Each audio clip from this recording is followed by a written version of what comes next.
Hello. Welcome to Two Dorks Read The Phantom of Manhattan by Frederick Forsyth, in which Natalie and Michael, two Phantom fans on a mission, subject themselves to the book that served as the launchpad for Love Never Dies, Andrew Lloyd Webber's controversial sequel to Andrew Lloyd Webber's Phantom of the Opera. Our story continues. It's going to be a little bit of a delay. Yes, of course. I know this. Oh, now we're live. We're live, and we've got an Erik page in front of us. Oh, we have an Erik page. Yes. By the way, do you want to know what you call a hippie's wife? Do I? It's a Mississippi. Ooh. Yes, I know it's understand. a bad one. Yes. Anyways, so I guess I should be the one reading this then. Do you? Do you want to? I thought last time we went every other page, even yeah, if. But I'm saying like this page, the first one. Yes. Because I kicked off last time. You better kick off with the Erik stuff. So, should we recap for anyone what's going on? You can go ahead and do that because. All right. So, for anyone who's just joining us, this is Phantom of Manhattan by Frederick Forsyth. This is the basis for Love Never Dies, written I think in the 90s, something like that, and Love Never Dies was a train wreck. It's a train wreck, but it's a lovely train wreck. It's come a long way from what this is. Yes. I have read this book once, many years ago. I have not. Back when I was a young fan, and he has not. We've both been fans for quite a long time, for many, many years, and I'm about to relive this madness, and he's about to go through it for the first time. Yeah, it's so freaking amazing. So, what's the recap of this stuff? Okay, all right. So, the preface was a very long explanation about how LaRue is a terrible author who wrote a very thin volume. Forsyth was very he cared a lot about mentioning just how thin and small and inadequate that volume was. So we'll leave it at that. We've got that's for the best. Yep, we've got Antoinette Giry, Queen Antoinette Giry, who is not. She's not like in LaRue at all. She is in fact Webber got it right. She's the ballet mistress. With the Ira crab in her. Yes, she has. Oh yeah, she has a metal crab. Then the next chapter, we find out that Madame Giry has a metal crab and she's gonna die. It means something, whatever it is. Whatever it means, she's very sick. So she's come to have a priest. She has a priest reading her final rites. Time. Yes, she goes for, as like the preface is a very long chapter. It takes up about 10-15% of the book. Actually 13, but yes. Okay, yeah. So in that range. She also takes up about as long. And there's still like 20 chapters, something like that to go. So she just milks this guy's time. I really liked the last time when we were like, can you please let me go so I can see the people before they die? Oh yeah, no, and even he's saying that. Even he's like, well, madame, I have so many people to see today. Yes, but let me tell you about my boy. And so and so very briefly, she recounts the tale of how she came across Erik, how she adopts him, steals him, whatever, kidnaps him for the greater good, as you do.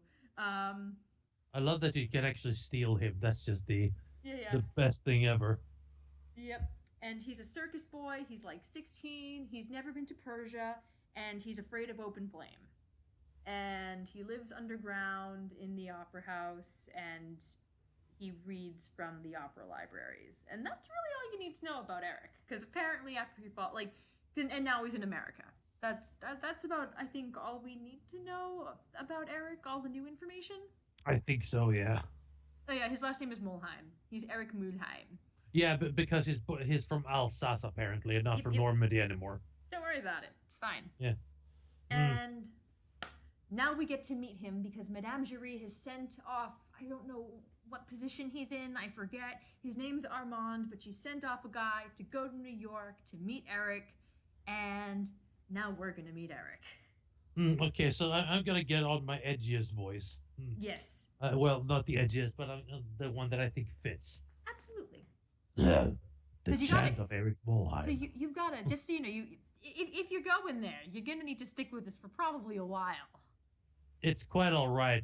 My throat can handle it, I think. I guess we'll find out. We'll Bonne find out. chance, mon ami.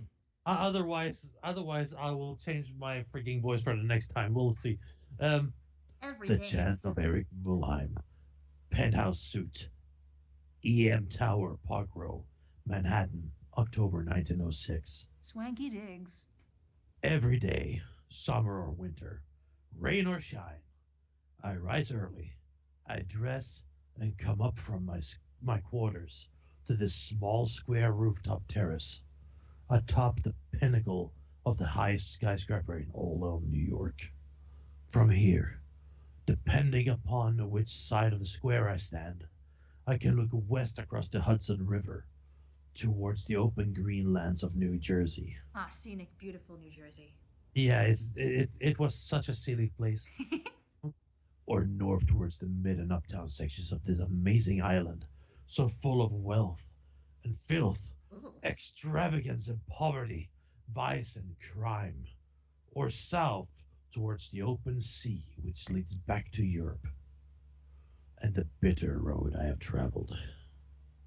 Or east across the river to Brooklyn and lost in the sea mist, the lunatic enclave called Coney Island, the original source of my wealth. Haha. Da, da, da, da. And I, who spent 7 years terrorized by a brutish father, 9 an animal chained in a cage, 11 an outcast in the cellars below the Paris Opera, and 10 fighting my way up from the fish gutting sheds of Gravesend Bay to this eminence. Know that Oh I wait, so how now. old? So how old is he? So it's 11, Yeah, but let's see. 9, It was 11, 20. 7, 9. That's 16. Oh, right. Then 11. That's 27. Mm-hmm. Then he's 37, so he's actually older than me. Okay. But 37, so that's Mm. still pretty young in Phantom years though. Like Yeah, usually like even by Weber Phantom standards, he's yeah, usually mid 40s ish, give or take, you can assume. yep. So that's pretty cool. Yeah, he's a little boy. He's come a long way. Yep. Aw, look at you, little Merrick Mulheim. Alright, let's keep going. Sorry. Know that I now have wealth and power beyond the dreams of Crucius. What? Crease. Probably Croesus, right? Like Rich's Croesus. Oh, It's a right, right, saying right. that you Yeah, say. yeah. It's a Of saying course. that you say. Yeah, okay, yeah, okay. It's like it's kind of like the in Sweden it's Crucius. So yeah, but Okay, okay. so I look down at this sprawling city and I think, how I hate and despise you, human race. So he's like the Grinch. He just Yeah. stands above New York City hating Well, yeah, everyone. except for the Grinch was not the asshole. The Who's were. I mean, Anyways, Eric's kind of an asshole. yeah, that's what I'm saying. The Grinch isn't the real asshole. That's what I'm saying. I see. Mm. Yeah, the Grinch he deserves his peace. Eric, Yeah, yeah. now. He just wants peace and quiet. Eric just wants to see them all die. Yep. Yep. It was a long, hard voyage that brought me here in the first days of 1894. The Atlantic was wild with storms. I lay in my cot, sick unto death, my passage prepaid by that one kind person I have ever met, tolerating the sneers and insults of the crew, knowing they could tip me overboard in a trice, and none the wiser if I attempted to respond, borne up only by the rage and hatred for them all. 4 weeks we rolled and thumped our way across the ocean until one bitter night at the end of January, the sea calmed and we were dropping anchor in the roads 10 miles south of the tip of Manhattan Island. Of this I knew nothing, save that we had arrived somewhere. But I heard the crew in their harsh Breton accents telling each other that in the dawn we would move up on into the East River and dock for customs inspection. You don't fucking start a sentence with but. It happens. I don't know. Stupid shit. Anyways, then I knew I would be discovered again, exposed, humiliated, rejected as an immigrant and sent back in chains. In the small hours when everyone was asleep, including the drunken night watch, I took a moldy life belt from the deck and went over the edge into the icy sea. I had seen lights dimly flickering in the blackness. How far, I did not know. But I began to drive my frozen body towards them, and an hour later pulled myself up onto a shingly beach crusted with frost. I did not know it, but my first steps in the new world were on the beach of Gravesend Bay, Coney Island. Ooh. Oop. 1 sec. Let me just make sure real quick that everything's going according to technology. And before we continue, I just have Yeah. one thing there. Coney Island, Dee, dee, dee. lyric and magical. Anyways, yes, your turn. Lyric and magic. Yeah, we there. It's time for the waltz. Da, da, da, da, da, da, which probably also would have happened in the Devil's Child section of the book. Because there is one. I guess. So here we are. Sort of, yeah, like when she saw him at the fair and he was, caged up and stuff and it was all grim. Oh, speaking of that, Yeah. for everyone who doesn't know, Mhm. and for everyone who has seen the 2004 movie, their same music in the 2004 movie is actually what basically is in Love Never Dies. Oh, when yeah. When they are at the fairground, that's the Coney Island waltz. When she goes to the journey to the cemetery, that's Beneath a Moonless Sky. Oh, yeah. We'll get into that. We'll get into Yes, that. yes. Anyways, I just wanted to give a small footnote. Yeah, yeah. All right.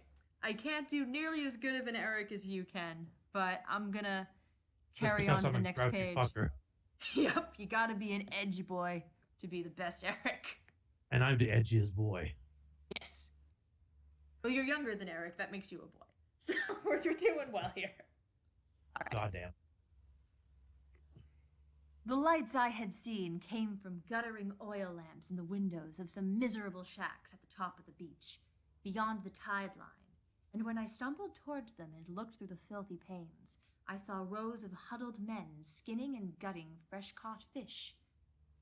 Further down the line of huts there was an empty space in the middle of which burned a great bonfire, and round it a dozen wretches were crouched, drawing the heat into their bodies. Half dead from cold, I knew I too must share that heat or freeze to death. I walked into the light of the great fire. Directly in, just self-immolation. Yeah, just... Felt the wave of heat. Yeah, self-immolation. And took and looked at them. My mask was stuffed inside my clothes. I was hoping he'd, stuffed it with just, stuffing or something. Yeah. I think it's because in this one he has a cloth mask or a leather mask, I think. I guess. Yeah. My mask was stuffed inside my clothes. This terrible head and face was lit by the flames. No, he's full exposed. They turned and stared at me. I have hardly ever laughed in my life. There has been no cause to.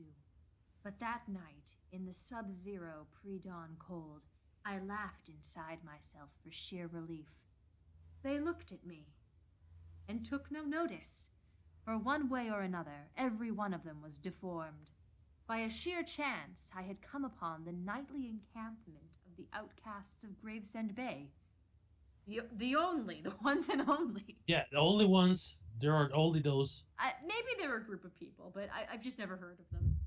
They're called the outcasts. Yep, the outcasts. The rejects who could only make a miserable living by gutting and cleaning fish while the fishermen in the city slept. So they let me dry and warm myself by their fire and asked me where I had come from. though it was obvious I had come from the sea. He meant like the location of your origin, you dim bitch. Like, Yeah, yeah, he's a mermaid. I'm from the ocean. Da da da da da da da da. Erik, Yeah. go back to the sea. Nobody wants to see your face. Oh God. From reading the texts of all the English operas, I had learned a All of few them. words of this language. Okay. Okay. Yes. And Okay. told them I had fled from France. I'm just Please trying. tell me. Please tell me he said that in like a singing. I fled from Also, there's France. sort of like in the late 1800s, there's a relative dearth of British operas. Like, so I'm sure it was mostly just Gilbert and Sullivan. I am from France, la la la la la la la la. Oh God. Or maybe he just broke into like some Purcell. I don't know. But I don't know. I don't think there's a ton of English opera material, so this is kind of fun. It made no difference. I told them I was the Pirate King. They had all fled from somewhere, pursued by society to this last desolate sandpit. They called me Frenchie, like from Greece, and Yes. let me join them. Sleeping in the shacks on piles of stinking nets, working through the nights for a few dimes, living on scraps, often cold and hungry, but safe from the law and its jails and chains. Chains and jails, whichever order suits you. Spring came, and I began to learn what lay beyond the tangle of gorse and furs. Sure. Gorge? Gorse and furs. Gorse and furze. Let me see what's up. Let's learn.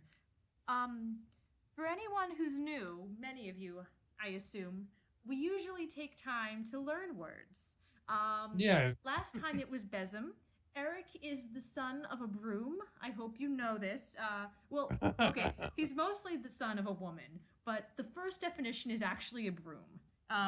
So we learned about that, and that may be partially accounting for why his face is the way it is. Okay, so let's look up gorse. I'm actually looking it up as we speak. All right. It's a yellow-flowered shrub of the pea family, Ooh. the leaves of which are modified to form spines native to Western Europe and North Africa. And before you frigging go, furs is just another definition of gorse. So it's So it's basically yeah, a yellow okay. flowered shrub of the pea family and a yellow flowered shrub of the pea family. So these pea flowers and these pea flowers. Yes. That's All quite right. literally how it is. Okay. All right. So, all right, he's safe from jail, but all right. So he began to learn what lay beyond the tangle of peas and more peas that screened the fishing village from the rest of Coney Island. I learned the whole island was lawless, or rather, a law unto itself, not incorporated into the city of Brooklyn across the narrow strait, and until recently ruled by a half-politician, half-gangster called John McCain. He ran for president.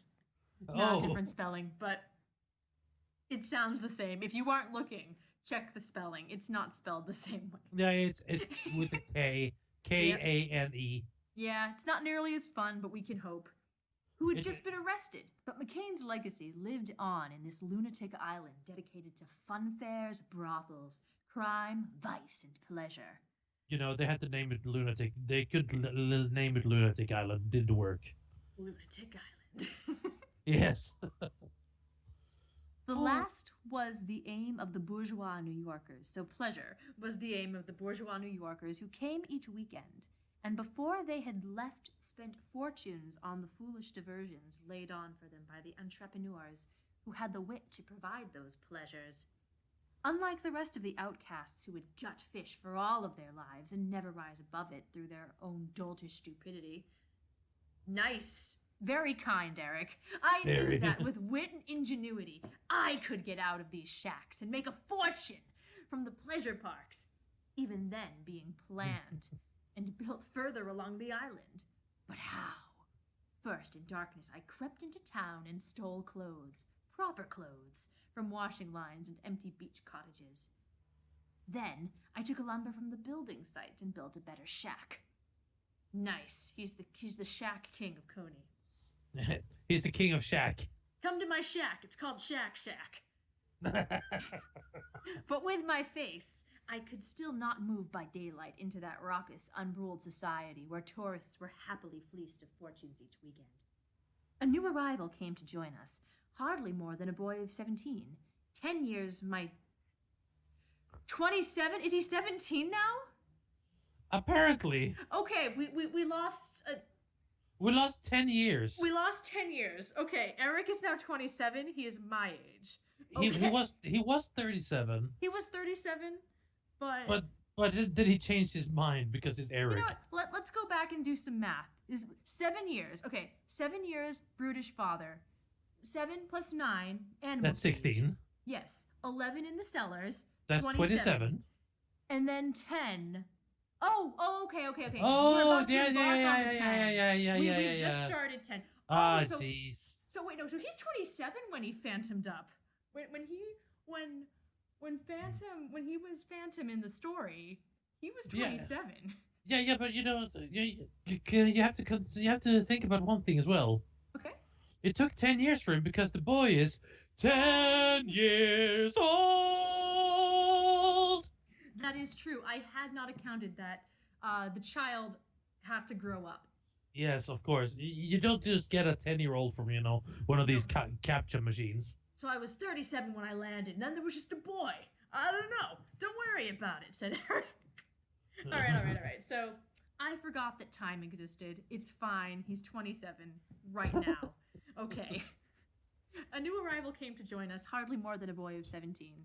10 years my junior, but old beyond his years. Unlike most, he was physically unscarred, undeformed, with a bone-pale face and black, expressionless eyes. He came from Malta. Sounds like Erik. He came from Malta and had an education, learned from the Catholic fathers there.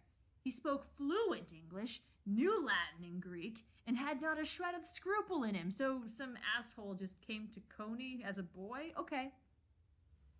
Oh! Wait, no. I don't know who this... I might know who this is going to be. I'm so excited if it is. I'm so excited. Let me guess. Is it going to be Dr. Gangle? No. You don't know this. You would not know who this character is. He only exists in this book. Okay. All of a sudden, I actually got curious. All right. But I could be wrong. I just hope this is who I think it is. He was here because, driven to rage by the endless penances inflicted on him by priests.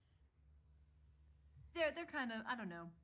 Who knows? Well, it's priests. Priests, yeah. I mean, Madame Jury certainly took a long time with the priests. They take their time, It's fine. So he was sick of how long it took too, and he had taken so much so that he had taken a kitchen knife and plunged it into his tutor, killing him instantly. Let me get to the next chapter, please. Shut up. On the run, he had fled Malta to the Barbary coast. Served a while as a pleasure boy in a house of sodomy. Okay, kid. And then stowed away on a ship, which by chance was headed for New York. Okay. But he still had a price on his head, so he avoided the immigration filters at Ellis Island and drifted down to Gravesend Bay. I needed someone who could do my bidding in daylight. He needed my ingenuity and skills to get us out of this place. He became my subordinate and representative in all things, and together we have moved from those fish-gutting sets to wealth and power over half New York and much beyond. To this day, I know him only as Darius. Darius is a piece of work. Darius is a lot of fun. Okay, I'll take your word for it. We're gonna have some fun with Darius. Oh, that sounds good. Well, he was...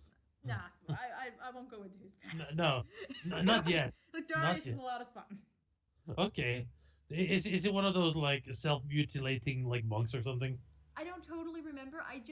From what I remember, well, you'll just see.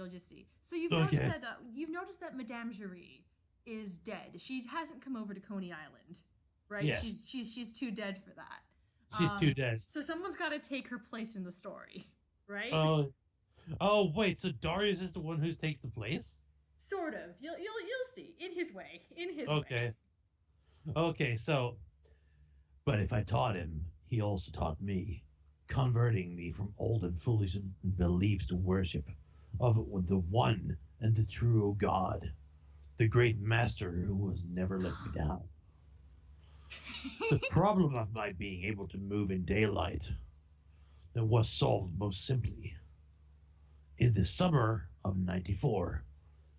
The summer of 94. With savings scribbled from the fish cleaning job, I had a craftsman make up a latex mask to fit over my whole head. That is really uncomfortable, I think. With just holes for eyes and mouth. Just Where's imagine. your nose? You're gonna need a nose hole. Well, he doesn't have a nose, remember? No, he's Weber Erik. Weber Erik has a nose. Oh, more okay. Or less. So then why the fuck would he need one to go over his entire head? I don't know. He's a half-faced boy. He's a half-faced boy. He's So okay. I don't. But yeah, the thing is though, latex in summer? Are you fucking kidding me?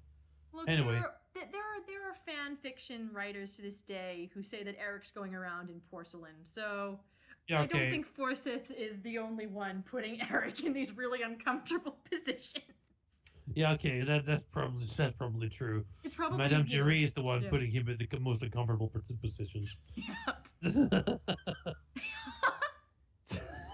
Sorry. Look, I know you think that because she's dead, my waifu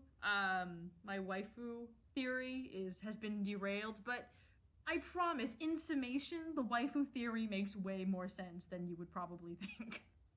I believe you, honestly. Like, already, right? Her name is Antoinette. How Mary Sue does that get for you? Yeah, it's very, very Sue. It's basically, look, she's the queen. She's the queen. She is my queen. She is Antoinette. All right. But sorry, anyways, I'm so distracted from your page. It's fine. But if I taught him, he also taught me. We did that. Let's see, 94 latex mask to fit my whole head with just holes for eyes and mouth.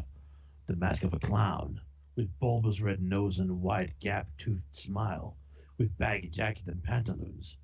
I could move through the fun fairs unsuspected. People with children even waved and smiled. The clown outfit was my passport into the daylight world.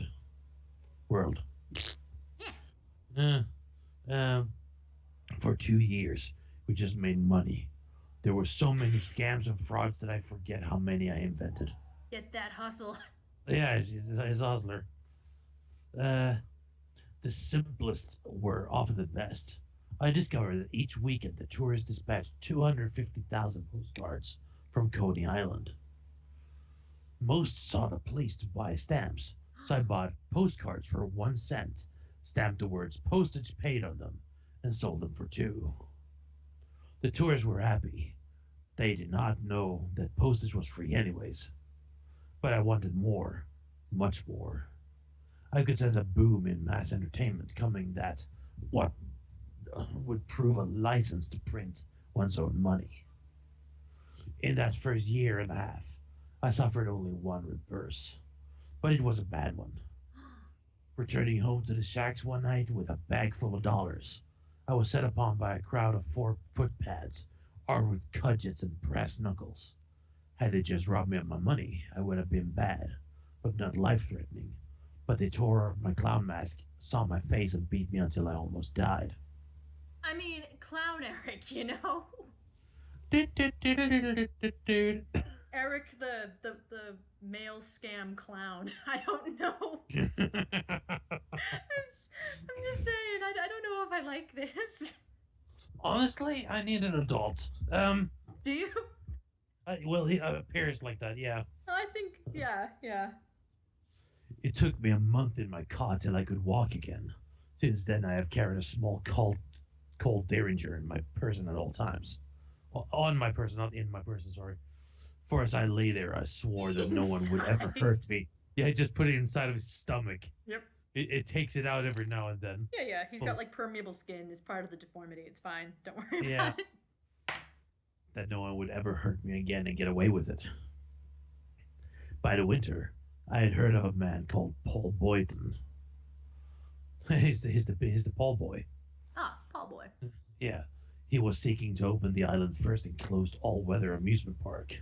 I instructed Darius to arrange and meet him and to present himself as a designer engineer of genius fresh arrived from Europe.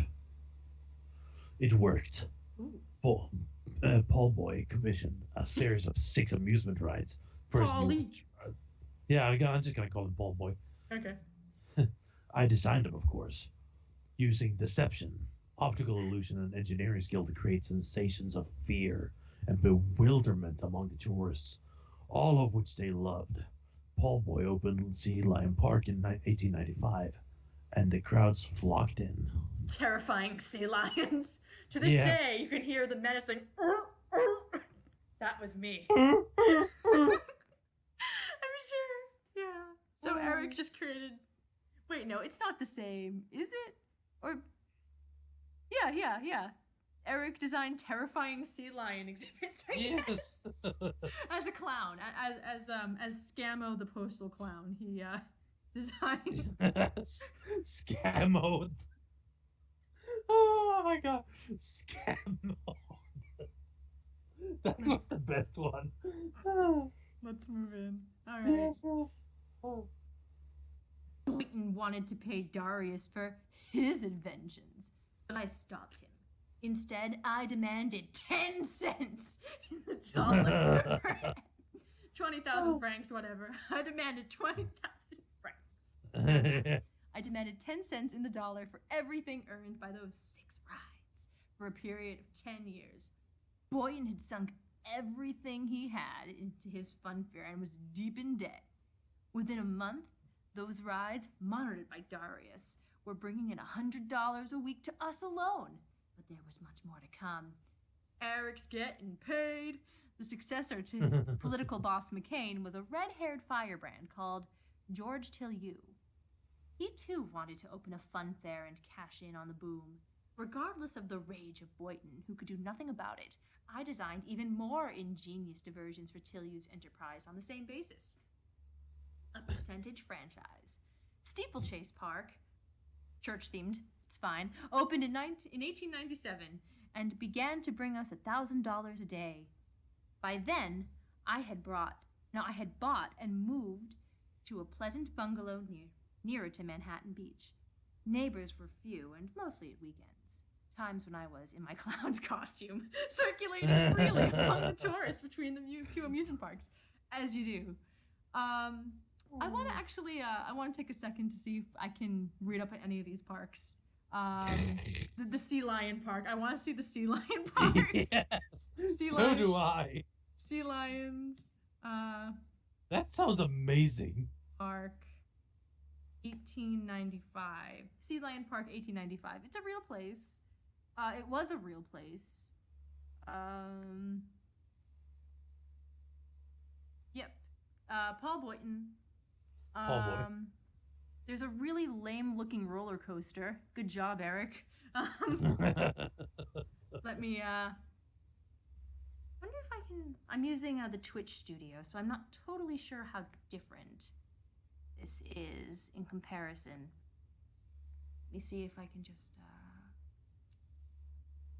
if I can clear my bookmark menu, I can probably get us going here. I don't want that. And I don't want these. But if I go back to the Sea Lions page. This is remarkably terrible, by the way. It's fine. It's fine. I love it. Erik's a clown. He's built a really lame roller coaster. Yes. I mean, I couldn't build a roller coaster. I've got to hand it to him, I guess, there. But let me see if I can just, I can add a layout. Edit layout. That sounds like me. I want to add a layer. I want that layer to be...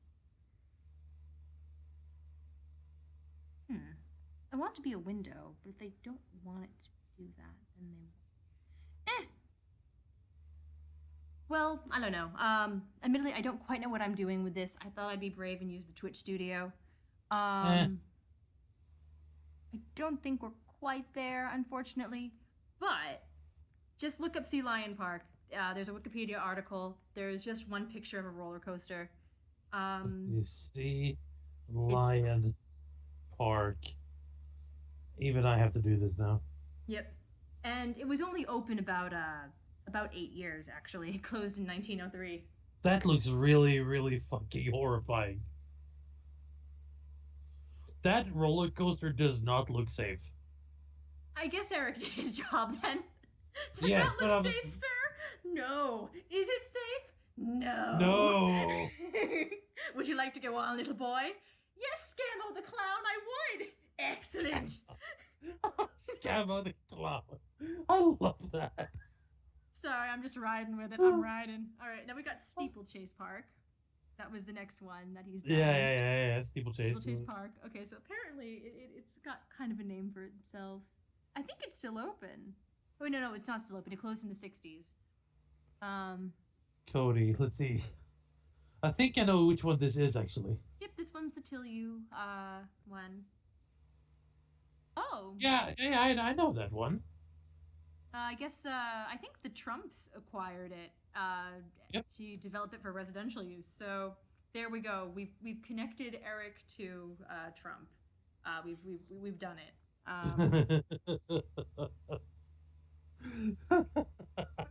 So now we know where he got his toupees from. Yep. Do you think? Do you think clown's wearing a lid? Do you think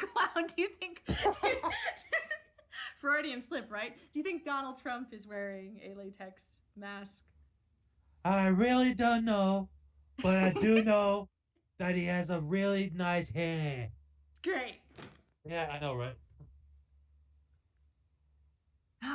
All right. Thanks to that little diversion, I've sort of lost my place. Let's pull in. Okay, Steeplechase. He's got a bungalow. Yeah. Yep. Circulating freely among this tourist. Oh yeah, I was in my clown's costume, circulating freely among the tourists between two amusement parks, as you do, Erik, as you do. Scabble the clown. There were frequent boxing tournaments on Coney Island. I hope he partook as a clown, with a very heavy betting by the millionaire gentry, arriving on the new elevated train from the Brooklyn Bridge to Manhattan Beach Hotel. I watched but did not gamble, convinced that most fights were fixed. Gambling was illegal throughout New York and Brooklyn. Indeed, all of New York State, but on Coney Island, last outpost of the crime frontier, huge sums changed hands as bookmakers took the gamblers' money. In 1899, Jim Jeffries challenged Bob Fitzsimmons for the world heavyweight title on Coney Island. Our joint fortune was by then $250,000, and I intended to place it all on the challenger Jeffries at long odds. Darius almost went mad with rage until I explained my idea. Erik, you fool!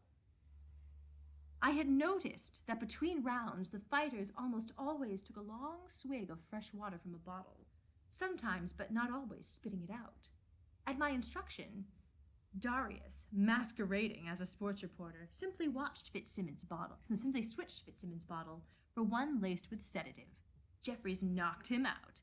I collected $1 million. Later that year, Jeffries defended his title against Sailor Tom Sharkey at the Coney Island Athletic Club. Same scam, same result. You already have $1 million in the early 1900s, Erik. You can stop. Poor Sharkey. We netted $2 million. It was time to move up island and up market, for I had been studying the affairs of an even wilder and more lawless fun fair for the making of money, the New York Stock Exchange. I'm just getting him more and more villainous. I don't even care. But there was still one last strike to be made on Coney Island. Actually, the way you sound like one of those high class or trying to be high class people. Like, oh yes, oh. Well, he's about to get into the stock market, so that's gonna be fun. The stack market. The stack market. He's gonna get on Wall Street. Wall Street. He's gonna be at the Wall Street. Yep. Two hustlers called Frederick Thompson and Skip Dundee were desperate to open a third and even bigger amusement park. The first was an alcoholic engineer, and the second a stuttering financier. And Wait, so what? urgent. Did you For a say second, I thought he was alcoholic talking about engineer? So Frederick Thompson is an alcoholic engineer. Okay, so not an alcoholic engineer, an alcoholic engineer. Okay, all right. But this was throwing me off, right? Because they're saying they wanted to open a third amusement park. So I thought he was saying the first park they had was an alcoholic engineer, and the second God. park was a stuttering financier. So they had to make a third park. That's like the best, the absolute best names of a fucking park. Well, Mom, I want to go to alcoholic engineer. I want to go to the stuttering financier. It's fine. Okay. Oh god. So what's the third one? The fencing horse. It's fine. All right. I'm going to be serious about Phantom of Manhattan now. And so urgent was their need for cash, they were already into the banks for more than they were worth. I had Darius create a shell company, a loan corporation which stunned them by offering an unsecured loan at zero interest. Instead, the EM Corporation wanted 10% of the gross take of Luna Park for a decade. They agreed. They had no choice. It was that or bankruptcy, with a half-finished fun fair. Luna Park opened on the 2nd of May, 1903. At 9 a.m., Thompson and Dundee were bankrupt. At sundown, they had paid off all their debts, bar mine. Within the first 4 months, Luna Park had grossed $5 million. It leveled at $1 million a month and still does. Does it? Let's look it up. Okay. Luna Park. Luna Park. We're going to get our New York history. Luna Park. Luna Park, Coney Island, 1905. There was an electric tower. Is it still open? It's a name shared by dozens of currently operating and defunct amusement parks. They are named after and partly based on the first one. So it's still kind of going. It's just not what we think it is anymore. Like the original one is closed. Yeah, the original closed in 44. And there are. And it opened in 1903. Oh, hey. But they actually got it right. The owner were Frederick Thompson and Elmer Skip Dundee. Oh yeah. So far, Forrest has been pretty on point when it comes to the history part of this. So I that's like kind that. of fun. I enjoy that, and that's part of the reason why I'm looking this up. So funnily enough, the new Luna Park, the newest Luna Park, opened in 2010, which actually correlates with the start of Love Never Dies About. So that's interesting. There was one that went from 1905 to 1929. Probably, wait, no, that's in Cleveland, but that one probably went down with the Great Depression. But the only two in Coney Island are from 1903 to 1944, and then this current iteration, which is 2010 to now. And there is one that's going to open, but it's been postponed due to COVID-19. So, I guess you go, Erik. Yeah. Making that sick. The money. Luna Pass starts for $40 now these days. So I mean, yeah, I think that $1 million or whatever. I think that actually is kind of true when it comes to it. Probably. So. Anyways. Yes, it's a highly profitable thing. It's still going. Erik's done good, and Still making people sick. And now he's moved to Manhattan. I started in a modest brownstone house, staying inside most of the time, for here the clown's disguise was useless. I would love to see a clown just hanging out in a brownstone. That'd be fantastic. So Darius joined the stock exchange on my behalf, following my instructions as I pored over corporate reports and the details of new share issues. So he's not talking about music at all, and that's what squicked me out about reading this as a kid. I was like, but where is his music? He's not even thinking about stuff he could be writing or composing or anything. That's just gone. That's actually kind of sad. Yeah. I don't know who this kid is, you know? I don't know who Erik is right now. It doesn't sound like Erik. Nah, it's wild. It's wild. And I think they do get to that point later, but like, now that I think about it, it sits wrong with me as a fan. Yeah, same. Hmm. It's So, very strange. yeah. So now he's in Manhattan. He can't even wear his clown costume. Is life worth living? Okay. I pored over corporate reports and the details of new share issues. It soon became plain that in this amazing country, everything was booming. New ideas and projects, if skillfully promoted, were immediately subscribed. The economy was expanding at a lunatic rate, pushing westwards and ever westwards. Yeah, because it was a Luna Park, right? Ooh, hey! Hey! Didn't we get What? a. Didn't he say Lunatic Island earlier? And now Yeah, he's they done did. it. They The did. madman did it. Uh, with every new industry, there was a demand for raw materials, along with ships and railroads to deliver them and haul away the product of the waiting markets. Through the years I had been on Coney Island, the immigrants had been pouring in by the million from every land to east and west. This is what we call the Cold War. No, uh, the Lower East Side, almost beneath my terrace, as now I look down, was and remains a vast teeming cauldron of every race and creed living cheek to jowl in poverty, violence, vice, and crime. Only a mile away, the super rich have their mansions, their coaches, and their beloved opera. I hate opera, apparently. I hate opera right now. I'm sick of it. I just Uh, care about money. yeah. By 1903, after a few mishaps, I have mastered the intricacies of the stock market and worked out how the giants like Pierpont Morgan had made their fortunes. Like them, I moved into coal in West Virginia, steel in Pittsburgh, railroads out of Texas, shipping from Savannah via Baltimore to Boston, silver in New Mexico, and property throughout Manhattan Island. But I became better and harder than them. Though single-minded worship of the only true God to whom Darius had led me. For this is Mammon, the god of Here gold, we go. who permits no mercy, no charity, no compassion, and no scruple. There is no widow, no child, no pauper wretch who cannot be crushed a little more for a few extra granules of the precious metal that so pleases the master.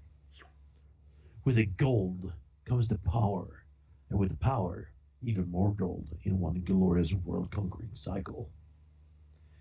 In all things I am and remain Darius' master and superior. In all things save one. Never was created on this planet a colder or more cruel man. A creature more dead of soul never walked. In this he's beyond me. Yet he has his weakness. Just one. On a certain night, curious about his rare flaw. No, his rare absences. I had him followed. He went to a den in the Moorish community, and there took hashish until he was in a sort of trance. It seems this is his only flaw. Once I thought he might be my friend, but I have long since learned he has but one. He worshipped the worship of gold, consumes him night and day, and he stays with me and loyal to me only because I can spin it in endless quantities. By 1903, I had enough to undertake the construction of the highest skyscraper in New York, the EM Tower, on a vacant lot on Park Row. It was completed in 1904, 40 stories of steel, concrete, granite, and glass, or granite glass. And the real beauty is that the 37th story let out beneath me have paid for it all, and the value has doubled. That leaves one suit for the corporation staff, linked by phone and ticker tape to the markets. A floor above, being half of it the apartment of Darius and half the corporate boardroom, and above them all my own penthouse. With its upper terrace dominating everything I can see, and yet ensuring that I myself cannot be seen. So my cage on wheels, my gloomy cellars have become an airy in the sky, where I can walk unmasked and none to see my face. From hell, but the passaging gulls and the wind from the south. And from here, I can see even finally finished and gleaming roof of my one and single indulgence, my one project that is not dedicated to making more money, but to the extraction of revenge. Ooh. Far in the distance, at the West 34th Street, stands the newly completed Manhattan Opera House, the rival that will set the snobby metropolitan by the ears. When I came here, I wanted to see opera again, but of course, I needed a screened and curtained box at the Met. The committee there, dominated by Mrs. Astor and her cronies of the social register, the damnable 400, required me to appear in person for an interview. Impossible, of course. I sent. Darius. But they refused to accept him, they were demanding to see me in person and face to face. They will pay for that insult. For I found another opera lover who has been snubbed, Oscar Hammerstein. Oh, really? I guess, having already opened one opera house and failed, was financing and designing a new one. So I guess that's where the Hammerstein thing came from. In the original thing. I became his invisible partner. So we got that backstory, eh? It will open in December and will wipe the floor with the Met. No expense will be spared. The great Bonsi, I don't know who this person is. Bonsi. Bonsi? Will star, but most of all, Melba herself. Yes, Melba will come and sing. Even now, Hammerstein is at Garnier's Grand Hotel on the Boulevard des Capucines in Paris, spending my money to bring her to New York. An unprecedented feat. I will make those snobs, the Vanderbilts, Rockefellers, Whitneys, Goulds, Astors, and Morgans, crawl before they listen to the great Melba.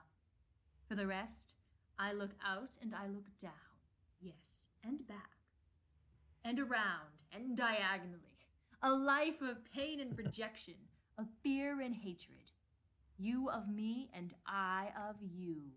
Only one showed me kindness, took me from a cage to a cellar, and then to a ship when the rest were hunting me like a winded fox.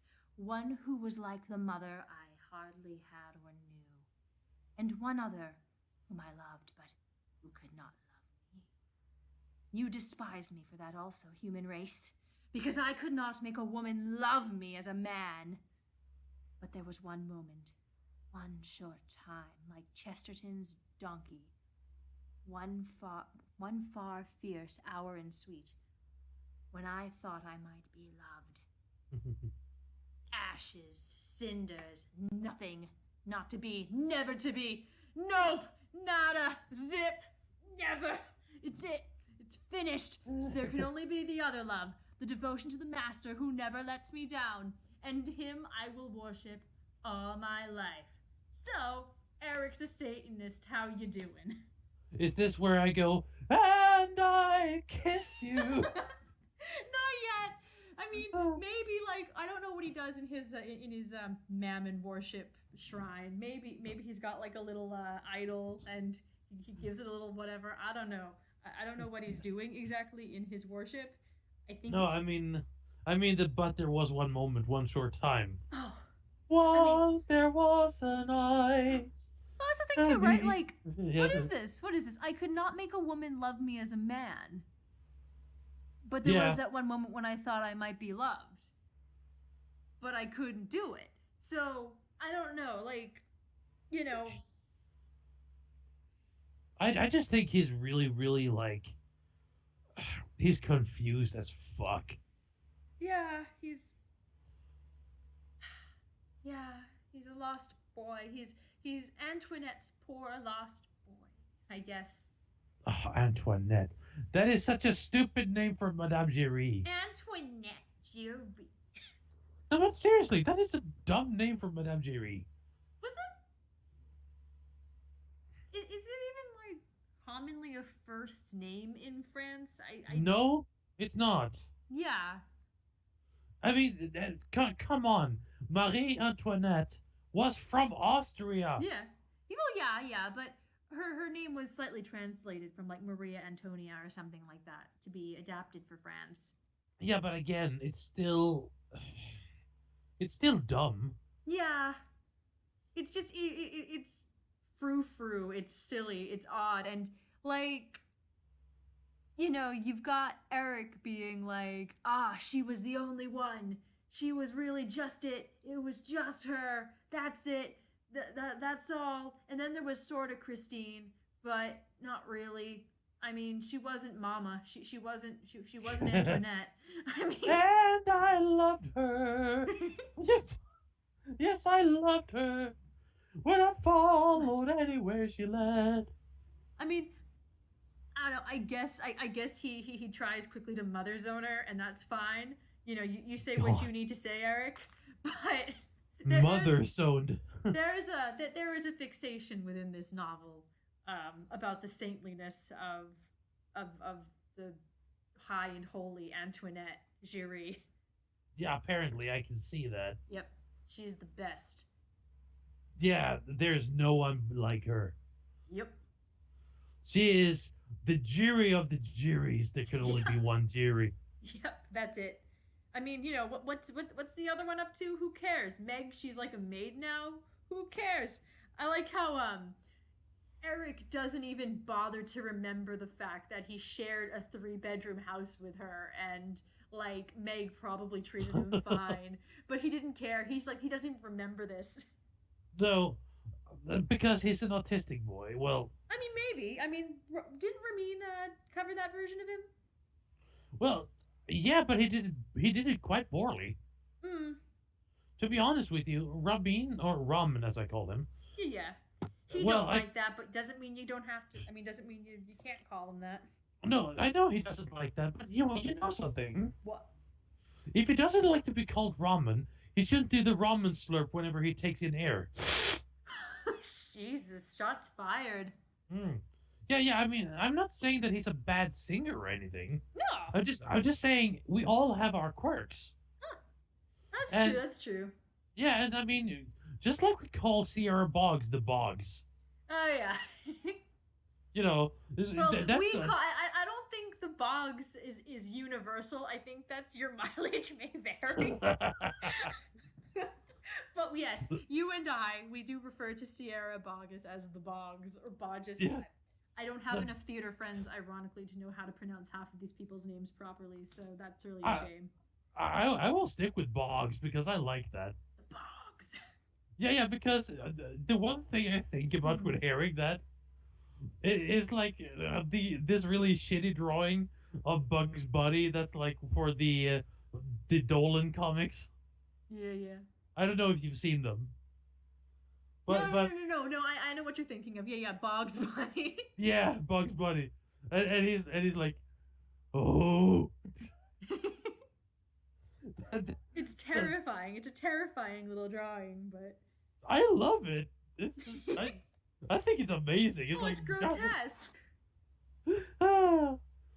Well, the one thing that I think is grotesque to the whole thing would be Speedo Gonzalez, I think, Mm. or whatever was the name of this one, Spoderman. Mm. Those are grotesque. Boggs is just like Boggs look like he's been taking drugs for the past 60 years. Yeah, yeah. The drawing, not the artiste. Yeah, Like yeah, I yeah, yeah, say yeah, that. yeah, yeah. Yeah, no, no, no. Sierra looks fine. Yeah, yeah. Sierra sings fine, except for that she always sounds like she's afraid of everything. Well, she's acting. I'd say Christine is No, a no, no, pretty. no, no, no, no, no, no, no, no, no, no, no. I'm not What? saying when she's acting. I'm saying whenever she sings, not only on like Phantom of the Opera. Like, think of me. She does a very good think of me. Well, yes, of course, but normally, like even when she does All I Ask of You, Hmm. She still sounds like she's scared half to death at all times. Well, she is. Bouquet is dead. He just got hung. Well, tell that to Andre Lloyd Webber, who decides to have a sentimental love song right after like a brutal murder. That is true. He's like, but never mind that. To the love song. Yeah, right after the love song comes the revenge thing, with the Phantom still doing whatever the fuck he wants. But never mind that. Yeah, I mean, first of all, he was like, did I not instruct that box 5 was to be kept empty? Well, And then it's like, yeah. But that's like the first, and then he makes sure that Carlotta can't fucking sing, and then so when they actually say that okay, you'll get what you want, Christine will sing. Okay, I'll just hang him anyway. And then afterwards, he gets pissed at Christine, so he makes the chandelier fall. I mean, the opera managers can't really fucking do anything about that. Yeah, I mean, I guess the whole excuse was that Bouquet got in the way. I think like there was a note about how Weber kind of wrote notes and outlined the show initially, and it's kind of like on Tumblr. And he's like, Bouquet got in the way, and so he had to die. It's like, did he? Okay. Okay, if you say so, mysterious masked man. Bouquet. It's a rule. It's a universal rule of Phantom. It doesn't matter who Christine ends up with, or how the Phantom meets his end, or even what kind of relationship Christine has with the Phantom. Bouquet has to die. Speaking of which, I have to ask you something. Yeah. I actually saw this kind of funny thing. It said Team Erik or Team Raoul. Mm-hmm. And it says amateurs, Team Piangi. And I'm like, I actually think that would work well if it wasn't for Carlotta. Yeah. I mean, well, I don't know. I don't think Christine and Piangi really mesh. I think Piangi, like, I heard that there was this really cute fan fiction where, Christine, because they had to rehearse Point of No Return at some point. And Christine's just like, this is really uncomfortable. And Piangi kind of just had to like get her past her nerves so she could give like a good performance. And I really want to find that fan fiction because I heard it's just really adorable and just like in a friendly way. Like it makes a lot of sense like to have that kind of theater camaraderie between cast members. Well, even then, it's like if you actually check the actual script of the Phantom of the Opera, during the rehearsal of Don Juan, he actually asks Christine before asking Carlotta. Like he goes like, because Carlotta sits right next to him, okay, like she always does. But then when he doesn't understand his part because those who tango with Don Juan. Oh yeah. That part, yeah. And he doesn't understand the way he's supposed to sing it. So he asks Christine, is this correct? And then she goes, not quite correct, monsieur, or signor, or something. Yeah. So he actually asks Christine before he asks Carlotta. Yeah, because he can acknowledge that she's a better musician than Carlotta, even though, like, he's, obviously much closer to Carlotta. Yeah. But I mean, I still find that pretty funny in its own right. Yeah. So I honestly, he doesn't. I hold no bad feelings for him. The only one who does apparently is Erik. Yeah. It's really just Erik. Like it's just Erik's problem. Yep. And even Erik is like, oh geez. Yep. And why did he die? Because he was in the way. He was in the way. Yeah. It was inconvenient. I don't know. I didn't want to kill him, but I killed him. It happened. Don't worry. Yeah. I'm on stage now. If anything, he was a good distraction. Yeah. I mean, shit. There was this fan fiction I once read, and I told you about it.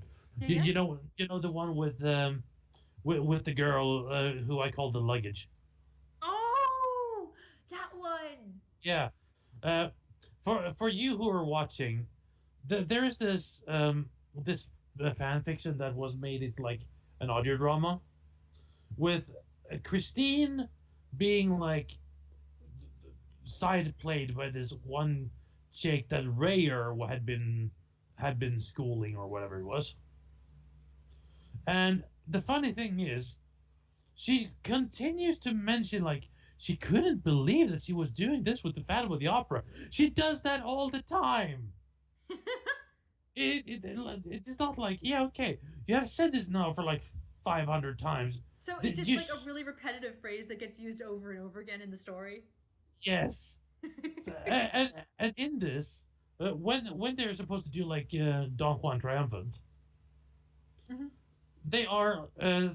It's kind of funny because uh, apparently the Phantom writes like a really nice passage for her. Hmm. Like he writes a nice aria so she can demonstrate her voice. Because of course Erik is gonna go with her because fan fiction. Of course. And so she demonstrates her voice, and everything is good. And she's supposed to follow Don Juan backstage, and get him ready like a dresser or something. Yeah. However, in this version, she follows him backstage, is about to actually knock him unconscious with a vase. He turns around and says, "Oh, you just want to make a trouble for my wife," and slaps her. That's when the Phantom has enough of his bullshit and hangs him. Mm. So it actually gives a reason why he takes to violence with him. Hmm. I mean, I don't actually like that fan fiction very much, but at least it gives a reason. Yeah. I So guess. yeah, Yeah. I just wanted to tell you that. It's like I think it's funny. Yeah. Totally.